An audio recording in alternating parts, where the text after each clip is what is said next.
तो किसान भाइयों, बारिश के सीजन में ऐसा भी सिचुएशन आ जाता है कि जब आपने स्प्रेइंग किया और स्प्रेइंग के तुरंत बाद या फिर कुछ देर बाद या फिर स्प्रेइंग करते वक्त ही बारिश आ जाती है। तो हमें क्या करना चाहिए और क्या नहीं करना चाहिए? हमारे स्प्रेइंग के रिजल्ट मिलते हैं या नहीं मिलते हैं? हमें कौन सा डिसीजन लेना चाहिए? क्योंकि बारिश के सिचुएशन के अंदर जो डिसीज प्रेशर रहता है वो सबसे ज्यादा रहता है, तो टेंशन भी ज्यादा होने के कारण उस स्प्रे की क्या रिजल्ट आ सकते हैं, नहीं आए तो भाई डबल स्प्रे करना पड़ेगा, तो फिर से वही रिपीट स्प्रे करें या फिर ना करें? ऐसे बहुत सारे सवाल आपके मन के अंदर जरूर होंगे। तो इन्हीं सवालों का जवाब पाने के लिए आज का यह वीडियो अंत तक ध्यान से जरूर देखिएगा। सबसे पहले जान लेते हैं कि भाई स्प्रे के बाद बारिश होने पर रिजल्ट मिलेगा या नहीं, ये हमारा टाइटल है। तो दो प्रकार के स्प्रे होते हैं। एक हमारा कॉन्टेक्ट एक्शन वाला स्प्रे हम करते हैं। कॉन्टेक्ट एक्शन वाला मतलब क्या? जिसके अंदर ज्यादातर मेजर जो दवाइयां होती है वो कॉन्टेक्ट एक्शन में होता है। जैसे कि उदाहरण के तौर पर आपका कुमान 5234 हो गया, M45 हो गया, एंट्राकोल हो गया, कैप्टअप हो गया, या फिर कॉन्टेक्ट में आपका इंसेक्टिसाइड के तौर पर पदान हो गया, क्लोरोपाइरिफॉस हो गया, प्रोपेक्स सुपर हो गया। ऐसे कॉन्टेक्ट एक्शन वाली दवाइयां होती है, ठीक है। तो ये कॉन्टेक्ट एक्शन वाली दवाइयों का छिड़काव जब हम करते हैं, जैसे कि मान लो ये आपका खेत है, ठीक है। तो इसका जब आप स्प्रेइंग करते हैं तो स्प्रेइंग करते वक्त आपको एक ध्यान में रखना है, जैसे आपने स्प्रे यहाँ से स्टार्ट किया, ऐसे स्प्रे करते करते करते पूरा स्प्रे करते करते यहाँ तक आप पहुंच गए। तो ये पूरा स्प्रे, कॉन्टेक्ट स्प्रे कंप्लीट होने के बाद अगर 10 मिनट बाद बारिश भी आ जाए तो आपको यह स्प्रे रिपीट करने की जरूरत नहीं है, क्योंकि कांटेक्ट एक्शन का काम कांटेक्ट में होता है। वो पत्तियों के ऊपर ज्यादातर चिपक जाते हैं अच्छी तरीके से।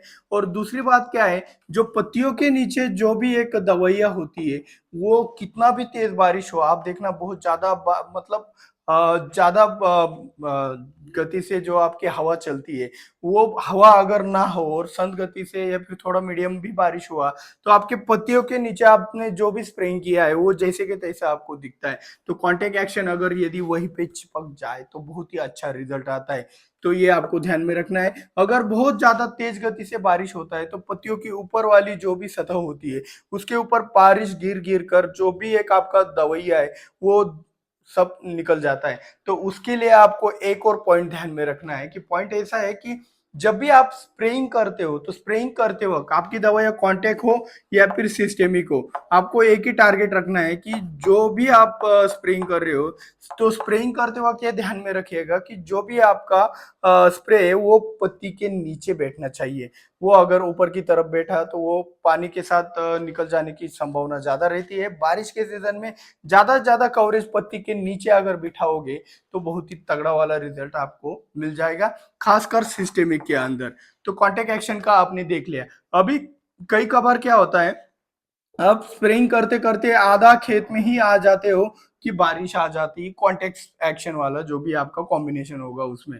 तो उसमें क्या करना है आपको, सिर्फ एक लाइन जो लास्ट में आप आए थे, 15 मिनट पहले आप जहाँ पे खड़े थे वहीं से फिर से अगर बारिश खुलने के बाद आप स्टार्ट करते हो तो भी चलता है, कोई टेंशन वाली बात उसमें नहीं है। तो ये बात आपको अच्छे से ध्यान में रखना है। खासकर बारिश के मौसम में अगर आपको लगता है कि भाई मेरा स्प्रेइंग डालने के बाद बारिश आ ही सकता है, तो स्टिकर का भी इस्तेमाल कर सकते हैं। वो तो कॉम्बिनेशन के ऊपर डिपेंड है, किस कॉम्बिनेशन में स्टिकर लेना है, किस कॉम्बिनेशन के अंदर स्टिकर नहीं लेना है। दूसरा बात होता है सिस्टेमिक वाले दवाइयों का बहुत ज्यादा झंझट होता है। तो क्या होता है, सिस्टेमिक वाली दवाइयाँ फसल के अंदर जाकर कार्य करती है, ना कि कॉन्टेक्ट एक्शन में कार्य करती। तो जो भी पत्तियों के अंदर जाने का जो सिस्टम होता है और उस सिस्टम के सारे पत्तियों के अंदर जाने के लिए जो वक्त लगता है, वो अलग अलग दवाइयों को अलग अलग तरीके से लगता है। मतलब क्वांटम का अलग हो सकता है, रिवर्स का अलग हो सकता है। रिवर्स का एक ट्रांसलेमिनार एक्शन है, वो 15 मिनट का वक्त लेता है। मतलब रिवर्स का रेन फास्टनेस कहते हैं हम। तो रेन फास्टनेस हम कितना कहते हैं उसका, रिवर्स का 15 मिनट का है, ठीक है। और बाकी के जो दवाई है जैसे कि हेक्साकोनाजोल ले लो या फिर जैम्प्रो ले लो, तो जैम्प्रो आपका ऐसा मान लेते हैं उदाहरण के तौर पर कि भाई 1 घंटे का है, हो गया। तो अगर रिवर्स का स्प्रेइंग करने के बाद मतलब पूरा स्प्रे मार दिया हमने, बाहर निकले और बाहर निकलने के बाद 15 मिनट हो गए और 15 मिनट हो गए और फिर कितना भी बारिश आ जाए, तो आपका ये स्प्रे लागू हो जाता है। लेकिन रिवर्स का स्प्रे आधा-अधूरा चल ही रहा होता है, तब स्प्रे आता है, रिवर्स हो गया, आपका जैम्प्रो हो गया, ऐसा कोई दवा होता है और उसका रेन फास्टनेस 15 मिनट का, 1 घंटे का है, तो भई आपका दवाइयों का रिज़ल्ट आपको नहीं मिलता है। तो ऐसे सिचुएशन में क्या करना चाहिए, पहले तो सुन लो। तो ज़्यादातर हम इस रेन फास्टनेस के चक्कर में मैं आपको फँसाऊँगा नहीं, क्योंकि अलग-अलग दवाइयों का अलग-अलग रेन फास्टनेस होता है। ज़्यादातर हम अप्रॉक्सिमेटली मान लेते हैं कि 1 घंटे का रेन फास्टनेस सभी दवाइयों का लगभग हो ही जाता है। अभी आप वो भी देखेंगे रेन फास्टनेस कितना है, क्या है, आपको तकलीफ होगा। तो उससे अच्छा आपका समय बचाने के लिए मैं आपको एक आइडिया दे देता हूँ। जब भी आप सिस्टेमिक वाली दवाइयों का स्प्रेइंग करेंगे, तो सिस्टेमिक वाली दवाइयों का स्प्रेइंग करने के बाद आपको एक ध्यान में रखना है कि पूरा स्प्रे होने के बाद बोल रहा हूँ, आप ये टाइमिंग नहीं पकड़ना है कि भाई इसके बाद 1 घंटे बाद बारिश हुआ। ये टाइमिंग पकड़ने से कुछ नहीं होने वाला। पूरा स्प्रे कंप्लीट होने के बाद मतलब 1 बजे आपका स्प्रेइंग को लगे, 2 बजे आपका स्प्रे कंप्लीट हुआ और 3 बजे बारिश आया, तो कोई टेंशन नहीं बॉस, आपका जो भी स्प्रेइंग है वो काम करने वाला है। आपको दोबारा से सिस्टेमिक वाली दवाइयों का छिड़काव करने की कोई भी ज़रूरत नहीं है। मतलब उसका रिजल्ट आएगा। आप कोई चाहो तो एक कॉन्टैक्ट में सस्ते वाला कॉम्बिनेशन निकाल सकते हो एक सिक्योरिटी के तौर पर। लेकिन क्या होता है, जब आप 1 बजे को स्प्रेइंग स्टार्ट कर जाते हो और 1:30 बजे बारिश आ जाती है, मतलब आधा स्प्रे होने के बाद बारिश आ जाती है, तो आपको क्या करना है कि ऐसे सिचुएशन के अंदर आपका आधा-अधूरा स्प्रे रह जाता है, मतलब आधे प्लॉट को आपका स्प्रे कंप्लीट हो चुका होता है, वो आधा बाकी रह जाता है।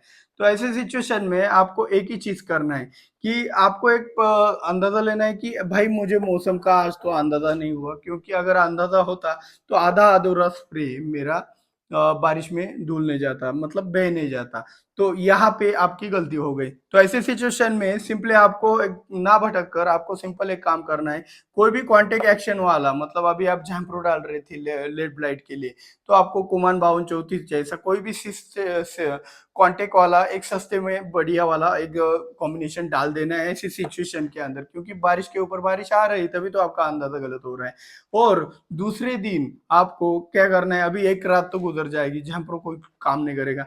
तो ऐसी सिचुएशन में सेकेंडरी इंफेक्शन वाली जो भी दवाइयाँ आपके पास अवेलेबल है, उसका आप इस्तेमाल कर सकते हो। जैसे कि इक्वेशन प्रो हो गया, कर्जेट हो गया, आपका मेलोडियो हो गया, उसका इस्तेमाल आप दूसरे दिन करोगे और वो दूसरे दिन आपको इतना ही ध्यान रखना है कि स्प्रे स्टार्ट किया, स्प्रे कंप्लीट होने के बाद 1 घंटे बाद बारिश आना चाहिए। मतलब आपको कम से कम स्प्रेइंग करने के लिए, स्प्रेइंग करने को स्टार्ट किए हुए 1 और 2 घंटा बारिश नहीं चाहिए। अगर आपको एक स्प्रेइंग कंप्लीट करने के लिए 1 घंटे का समय लगता है तो। तो इस तरीके से आपको अभी ये कुछ के किसान कहेंगे, सर जी ये आधा-अधूरा स्प्रे हुआ, तो रिपीट स्प्रे किया तो चलेगा क्या उसी केमिकल का? भाई चलेगा, कोई बात नहीं। आप 15-20 मिनट पहले जहाँ पे खड़े थे, 15-20 मिनट बाद जहाँ पे खड़े थे आप पहले, तो वहीं से आप वही स्प्रे को कंटिन्यू भी कर सकते हो, लेकिन फिर से बारिश नहीं आनी चाहिए, वरना कुछ भी फायदा नहीं होगा। उस स्प्रे के भरोसे बैठो ही मत, क्योंकि अगर देखो पत्तियों की बहुत सारी फसलें ऐसी होती है, उनके पत्तियों के ऊपर स्प्रे बैठता है और बारिश कितना आता है उसके ऊपर भी होता है। अभी देखो ये इसका भी एक बात होता है, बारिश कितना आता है, 2-4 बूंदे आता है और पत्तियों से नीचे भी पानी नहीं गिरता है, उसे भी हम बारिश कहते हैं। और ज्यादा बारिश आता है जो आपकी पत्तियों को अच्छे से धो डालती है। तो यहाँ पे 2 टाइप का बारिश है। अगर आपकी दवाइयाँ पत्तियों के ऊपर ही बैठ रही है और बारिश थोड़ी बहुत आ रही है, मतलब थोड़ी बहुत एकदम नॉर्मल सी नाम की बारिश, तो ऐसी सिचुएशन में डरना नहीं है, ना ही पीछे 15 मिनट जाना है, नहीं कोई तकलीफ उठानी है, क्योंकि आपको पता है आपका स्प्रे पत्तियों के ऊपर सुरक्षित है। तो ऐसी सिचुएशन में आपको जहाँ से वहाँ कंटिन्यू कर लेना है। तो दूसरी बात, अगर बारिश बहुत ज़्यादा तेज़ गति से आती है, तो भाई ऐसी सिचुएशन के अंदर आपका पूरा का पूरा स्प्रे निकल जाता है, तो आपको दूसरा दिन ही अच्छा रहता है, ये बात आप अच्छी तरीके से समझ लो। तो यही वाला वो चीज़ था कि जो हम आपको बताना चाहते थे, स्प्रे के बाद बारिश होने पर आपको रिज़ल्ट मिलेगा या नहीं मिलेगा।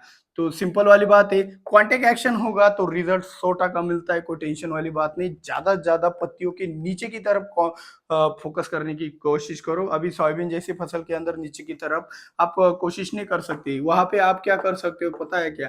जो भी आप स्प्रेइंग का एंगल है, उसे अगर थोड़ा-सा टिल्ट करके मतलब ऐसा तिरछा करके अगर आप थोड़ा-सा फोकस करेंगे, तो वो कैनोपी के अंदर अगर स्प्रेइंग घुसा और प्रेशर के साथ घुसा, तो वो नीचे से भी कवर कर लेता है। कुछ तकनीकें आप अगर चाहो तो इसके ऊपर भी वीडियो बना देंगे कि भाई स्प्रेइंग की ऐसी तकनीकें जो पत्तियों के नीचे भी कवरेज दिला दे। इसके ऊपर भी वीडियो बना देंगे। 2000 लाइक का टारगेट है, आप कंप्लीट करा दो एक दिन में, आपका प्यार कम नहीं होना चाहिए। तो कंप्लीट कर दीजिए, हम उसके ऊपर भी वीडियो ला देंगे।